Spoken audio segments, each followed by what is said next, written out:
Sometimes a relationship doesn't fall apart with a fight. It falls apart with a single quiet question. And in this moment, Amy Fleming finds herself facing the one question she hoped Nathan would never ask. For weeks, something inside Heartland has felt off. Not broken, not loud, not dramatic, just quietly shifting, like a fence post loosening after too many storms. Amy has been moving through her days the same way she always does, helping horses, taking care of the ranch, supporting her family. But the truth is simple, her heart hasn't been moving with her. Nathan sees it, even when she tries to hide it. He feels it in her short answers, in the way she avoids long conversations, in the way she pulls her hand away just a little faster than before. Nathan isn't angry. That's the part that hurts him the most. He's not mad at Amy, he's scared. Scared that the woman he's falling for isn't falling with him. Scared that he's holding on to someone who isn't holding on to him. Every day, he notices something small. Amy staring into the distance when she thinks he isn't looking. Amy smiling politely instead of warmly. Amy choosing to stay busy instead of staying close. Little things, quiet things, but they echo louder each day. And it's not that Amy doesn't care. She does, but caring doesn't erase confusion. She's been through deep love, deep loss, deep grief. She knows what real connection feels like. She knows what it costs. And with Nathan, she's trying. She's really trying. But forcing her heart to move faster than it's ready only makes her feel more trapped. She wants to be honest, but honesty feels like a knife. She doesn't want to hurt him. She doesn't want to break something gentle. Yet every time she pulls away, the truth grows heavier. Nathan feels that weight even if he doesn't understand it fully. When he watches her walk into the barn, he feels like she's walking further away from him. When she smiles, he notices how tired the smile is. When she says she's fine, her voice says the opposite. And still, he tells himself to wait. He tells himself to be patient. He tells himself Amy just needs time. But patience becomes painful when every silence feels like a goodbye waiting to happen. Tonight, that quiet tension fills the ranch like a cold wind. The sunset paints the sky in soft colors, but the mood between them is anything but warm. Amy brushes down a horse with slow, distracted movements. Nathan stands at the barn door, watching her, trying to find the courage to speak. He has asked himself for days if he should bring it up, or let things settle on their own. But now he feels like there's no choice. The question is sitting on his tongue, and it refuses to stay there any longer. This moment, this soft, heavy moment is where everything begins to change. Nathan takes a slow step forward. Amy senses him before she turns, her movements pausing just slightly. He doesn't raise his voice. He doesn't sound upset. Instead, he sounds almost fragile, like someone about to lose something precious, and without warning, the peace between them starts to crack. Amy doesn't answer Nathan right away. She can't. The moment his words reach her, something inside her twists tight, painful, impossible to ignore. It's like he touched the one truth she's been trying so hard to bury. And suddenly, all the walls she built start shaking. She stands there, brushing the horse with slow, shaky movements, pretending she didn't hear the tremble in his voice. But she did, and that tremble sinks into her chest like a stone. Because Nathan isn't the problem. He never was. He's kind. He's patient. He's gentle with her in ways she didn't know she needed. But the truth she hides is simple. She's not ready for the version of love he wants to give. Inside her mind, memories rush like cold wind. She remembers his laugh, his steady hands, the way he made the world feel safe. Losing him didn't just break her heart. It rewired it. Now every time she feels something real, she pulls back, afraid it will disappear again. Nathan doesn't deserve the ghost he carries. He deserves a whole heart. And Amy isn't sure she has one to give yet. She tries to convince herself this is normal, that healing takes time, that she can learn to move forward. But the harder she tries to silence her doubts, the louder they scream. Nights spent staring at the ceiling, days filled with forced smiles, moments with Nathan where her heart feels warm but then guilt rushes in and freezes her all over again. It's like taking one step forward and 3 steps back, over and over. And now his question, soft, honest, almost pleading, has cracked open everything she's been avoiding. If you're not happy with me, you don't have to stay. Those words echo in her head. Not angry, not accusing, just broken. It makes her chest tighten until it's hard to breathe. Because she knows he's not asking to hurt her, he's asking because he's hurting. Amy feels trapped between two truths. She doesn't want to lose him, but she can't keep pretending she's fully with him. Her thoughts swirl as she grips the horse's mane for support. Maybe if she explains, maybe if she tries again, maybe if she gives it more time. But every maybe feels dishonest. She can feel how her silence affects Nathan. Every time she pulls away, he feels it. Every time she avoids a simple "I'm okay," he hears the truth behind it. And now, staring at the barn floor, she knows she can't hide anymore. She turns slightly, enough to see Nathan standing there, waiting, unsure, hurting, and the sight makes her heart ache. She wants to tell him she's fine. She wants to tell him he's imagining it. She wants to give him comfort, even if she doesn't feel the same certainty inside herself. But when she opens her mouth, nothing comes out, because the hardest part isn't choosing whether to stay or leave. The hardest part is admitting that love, real love, can't grow in a heart still fighting old battles. In this moment, Amy isn't confused anymore. She's scared. Scared of breaking him. Scared of breaking herself all over again. Scared of making the wrong choice for both of them. And the silence hanging between them becomes the most honest thing she's said in a long time. Nathan doesn't know when waiting started to hurt more than speaking. But tonight he feels the shift clearly. He watches Amy's silence, and it cuts deeper than any argument ever could. She isn't cold. She isn't angry. She isn't distant out of spite. No, her silence feels like someone holding a truth too heavy to carry anymore. And that truth scares him more than anything. For days, he tried to convince himself that things would settle, that Amy just needed space, that her quiet moods were normal, that she would open up when she was ready. But the truth is, he's been watching her drift away piece by piece. He just didn't want to admit it. He didn't want to face the idea that her heart might not be walking beside his anymore. Or maybe it never truly was.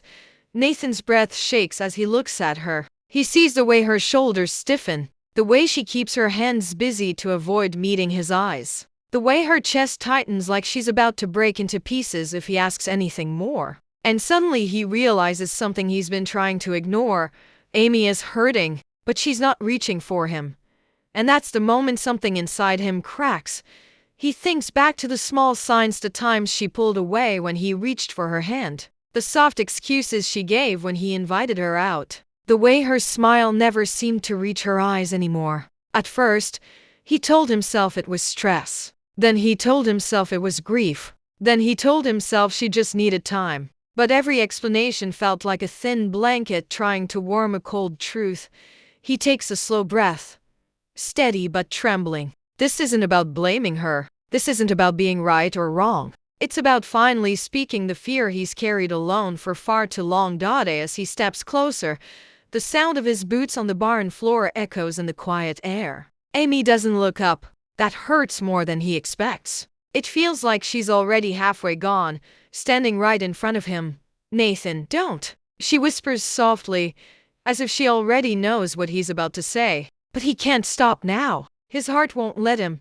"Nobody should stay somewhere they're unhappy," he says quietly. His voice isn't steady, there's a small break inside it he tries to hide. "Not even for me."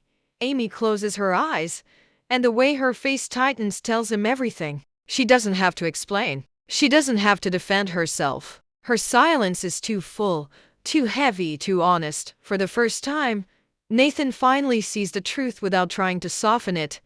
Amy isn't choosing someone else. She's choosing peace. And maybe he's not part of that peace right now. The words he's been carrying finally slip out, softer than a whisper, painful as a wound. "If you're not happy with me, you don't have to stay."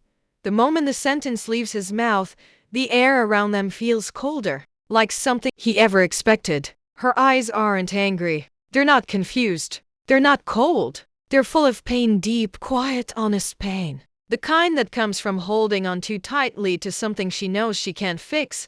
Nathan takes one small step forward, but Amy takes one tiny step back. It's not dramatic. It's not intentional. It's instinct, the heart protecting itself. And that single movement feels like a crack echoing across the room.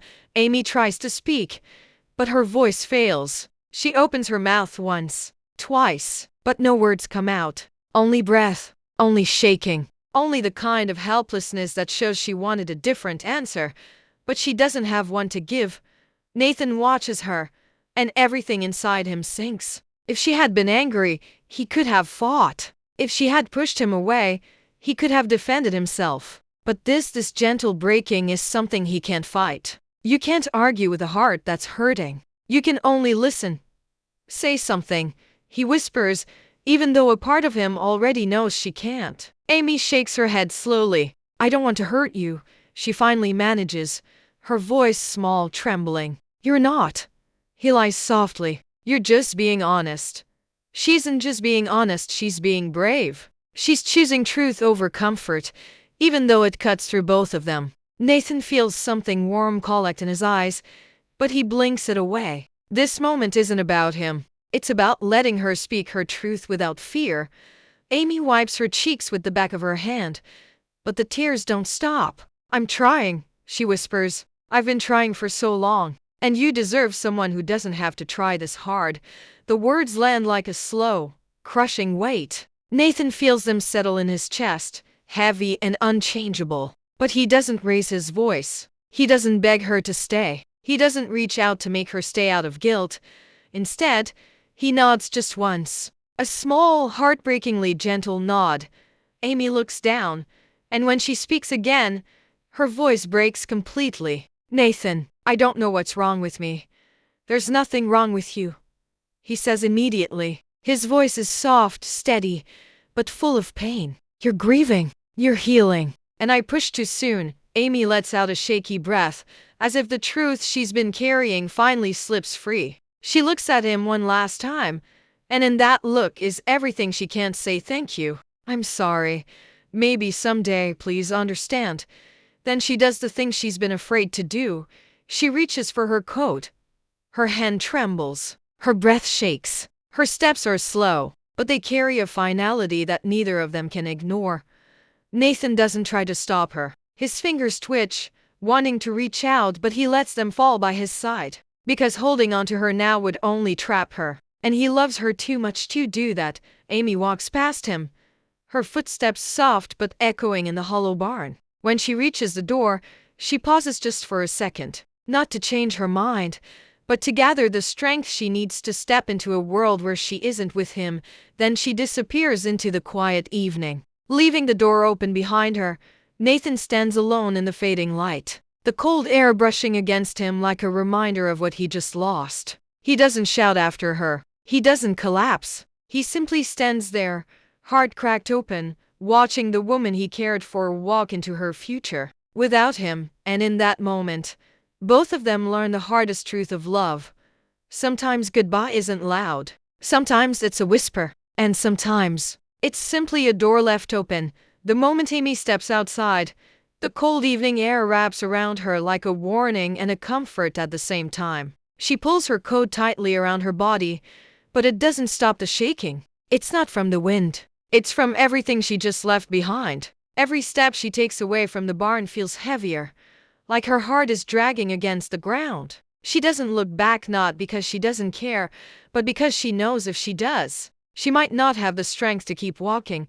Her truck sits there in the quiet yard, dimly lit by the last bit of sunset. She climbs inside and closes the door gently, as if even the sound of it shutting might break her further. For a moment, she just sits there, staring at the steering wheel through blurry eyes. She doesn't start the engine. She doesn't move. She just lets the tears come slow, hot, endless. Her breath catches in her chest as she presses her forehead against the wheel. She didn't want this. She didn't plan this. But pretending would have hurt them both even more. Back in the barn, Nathan hasn't moved an inch. It's like the world pressed pause on him. He stands in the same spot, staring at the doorway Amy walked through, the empty space echoing louder than her footsteps ever did. His hands rest on his sides, but they feel useless. He used to believe love could be fixed with patience, kindness, effort. Tonight he learns that sometimes love slips away even when you do everything right. He finally exhales, long and shaky, like his chest forgot how to breathe. The barn feels colder now, too quiet, too big, too empty. He walks toward the stall where Amy had been standing, running his hand over the wooden rail she touched just minutes ago. He doesn't cry at first. He just stands there, letting the silence settle inside him like dust. Outside, Amy wipes her tears with trembling fingers and forces herself to start the engine. The headlights cut through the dark, but her heart feels darker than the road ahead. She drives slowly, every mile feeling like leaving a part of herself behind. She isn't running away. She isn't giving up. She's trying to protect a heart that still hasn't finished healing from old wounds. And Nathan was simply caught in the middle of that storm. Nathan finally sinks onto a bale of hay, elbows on his knees, hands covering his face. The tears come quietly, not with anger, not with frustration, just sadness. Pure, heavy sadness. He isn't crying because Amy left. He's crying because he understands why she had to. That kind of understanding hurts more than any breakup speech ever could. He whispers into the empty barn, "I just wanted you to be happy." The words fade into the rafters. Unheard by anyone but him, Amy pulls over on a quiet stretch of road, letting the truck idle while she tries to collect herself. She looks out at the open fields that once felt like home. Tonight they feel endless, lonely, unforgiving. She whispers to herself, "I'm sorry. I'm so sorry." Even though Nathan isn't there to hear it. She isn't apologizing for leaving. She's apologizing for not being able to stay. Two hearts, two silences, two different kinds of pain, yet both connected by a love that never got the chance to bloom the way either hoped. And as the night settles over Heartland, both Amy and Nathan learn the same truth in different places. It's possible to love someone deeply and still let them go. Not because you want to, but because you need to. The sun may have set on Amy and Nathan's moment, but the effects of this choice will rise again in the days ahead. Heartland has seen heartbreak before, but this one feels different. This isn't the kind of break that comes from disagreement or anger. It's the kind that comes from honesty, quiet, painful, necessary honesty. And honesty always leaves a mark. As Amy drives home that night, she isn't just leaving Nathan behind, she's stepping into a new chapter she never planned to open. The next morning, the ranch will look the same, but she won't feel the same. Every routine will remind her of the choice she made. Every silence at breakfast will echo with the words she couldn't say. She'll still care for the horses, still help her family, still smile when she needs to. But inside, she'll be rebuilding. Not for Nathan, not for anyone else, for herself. And that is where the real shift begins. Because Amy isn't just dealing with the end of something new, she's facing the shadows of something old. Grief doesn't leave quietly. It follows, it whispers, it holds onto memories you thought you'd tucked away. But this moment with Nathan forces her to confront what's still unfinished inside her. Maybe now she'll finally let herself heal without rushing. Maybe she'll let herself breathe without feeling guilty. Maybe she'll realize that love cannot grow on soil still soaked in old tears. Nathan, on the other hand, enters a different journey. He goes home that night feeling more alone than he has in years, but he also carries something important: clarity. Painful, sharp, unmistakable clarity. He knows now that Amy's distance wasn't about him not being enough. It was about her carrying too much. And even though it hurts, he respects her honesty. It changes him, softens him, makes him see love not as something you chase, but something you wait for, something you earn with patience, timing, and truth. In the next episodes, Heartland might show Nathan throwing himself into work, keeping busy to quiet the ache, trying to find balance again. But underneath that steady exterior, he'll be carrying a quiet wish that maybe, someday, Amy will heal enough